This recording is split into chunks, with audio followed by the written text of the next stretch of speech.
Bienvenue sur Comme3Comme, une production du blog wowcomcepo.fr. Bonjour Apès. Aujourd'hui, on explore un domaine fascinant. Tout ce qui se dit sans les mots, en fait. La communication au-delà du verbal. Oui, exactement. On va regarder un peu ce que le corps raconte, le fameux non-verbal, et puis aussi comment on peut lire entre les lignes dans ce que les gens disent. Parce que souvent, le message principal, il n'est pas forcément explicite. Tout à fait. L'idée, c'est de capter ces messages cachés pour mieux interagir, pour que notre communication soit plus juste, plus efficace, quoi. Et on entend souvent ce chiffre que plus de la moitié de ce qu'on communique ne passerait pas par les mots. Ça paraît énorme. C'est considérable, oui. Le visage, les gestes, la posture, même le ton de la voix, tout ça, ça parle énormément. C'est comme une langue à part entière, presque. C'est un peu ça. Et le texte source donne des exemples assez parlants, hein. Les bras croisés, par exemple. Ah oui, le classique signe de défense ou de fermeture. Voilà. Ou le regard qui fuit. Ça peut être de la timidité, un malaise, voire un manque de sincérité parfois. Mais attention aux interprétations hâtives, j'imagine. Un geste seul, ça ne veut pas tout dire. Exactement. C'est crucial de regarder l'ensemble, le faisceau d'indices comme on dit. Un regard fuyant seul, ça peut être plein de choses. La concentration intense, peut-être. Par exemple. Ou la gêne, tout simplement. Il faut voir avec quoi c'est combiné.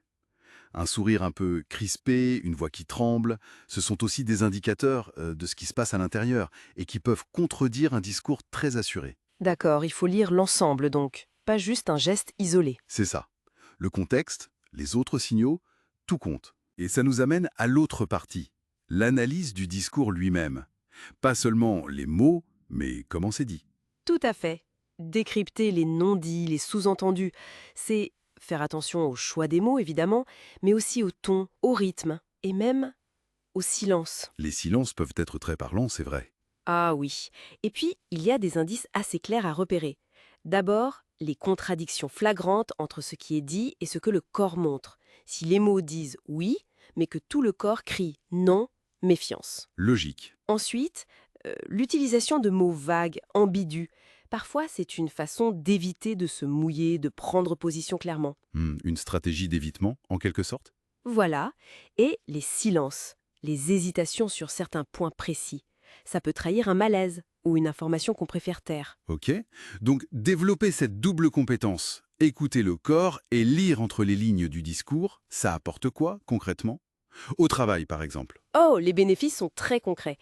Déjà, ça améliore notre propre écoute. On devient plus présent, plus attentif aux signaux, même faibles. On capte mieux l'état d'esprit de l'autre. Exactement. Et ça permet aussi de renforcer l'impact de notre propre message. Si on aligne notre non-verbal avec nos mots, on est plus crédible, on crée de la confiance. La cohérence, c'est la clé de la confiance, donc. C'est fondamental. Et puis, ça aide énormément dans la gestion des situations un peu tendues, comme les conflits ou les négociations. Ah oui, comment ça? En décodant les émotions cachées, les non-dits, on peut mieux comprendre ce qui bloque. On peut adapter notre approche, poser les bonnes questions, parfois désamorcer une tension avant même qu'elle n'explose. D'accord, je vois. Ça demande de l'entraînement, j'imagine. Comment on fait pour s'améliorer sans devenir obsédé par le décryptage de chaque micro-geste? Bonne question. L'idée, c'est pas de tomber dans la paranoïa, mais d'aiguiser sa conscience. D'abord, peut-être prendre conscience de son propre langage corporel. Comment je me tiens? Quels sont mes gestes réflexes? Se regarder un peu, quoi. Oui, se filmer, ça peut être très instructif, même si c'est parfois un peu déroutant au début. Ensuite, observer les autres, bien sûr, mais avec curiosité, sans jugement hâtif. Observer les changements, peut-être, quand le comportement d'une personne change par rapport à d'habitude. C'est une excellente piste, oui. Observer les variations par rapport à une ligne de base. Et toujours chercher à comprendre, pas à juger. Cultiver l'empathie, c'est essentiel. Essayer de se mettre à la place de l'autre. Et si on a un doute, sur un geste, une parole? Ne pas hésiter à demander une clarification. Mais avec tact, bien sûr.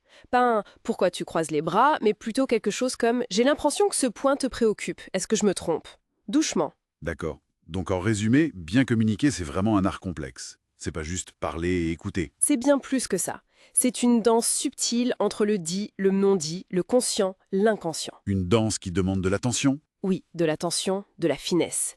Et maîtriser ces aspects, le non-verbal, l'analyse de discours, c'est vraiment se donner les moyens de communiquer avec plus d'authenticité, de profondeur et donc d'efficacité. C'est valable partout, dans la vie pro comme perso, j'imagine. Absolument. Ça donne à réfléchir tout ça. Tiens, une petite question pour la route. Si on devait choisir une seule chose, là, maintenant, à observer différemment dans nos conversations, que ce soit chez nous ou chez les autres, quel serait le petit détail qui pourrait améliorer le plus nos échanges? Hmm, excellente question. Pour continuer à y penser, rendez-vous au prochain épisode. Rendez-vous au prochain épisode.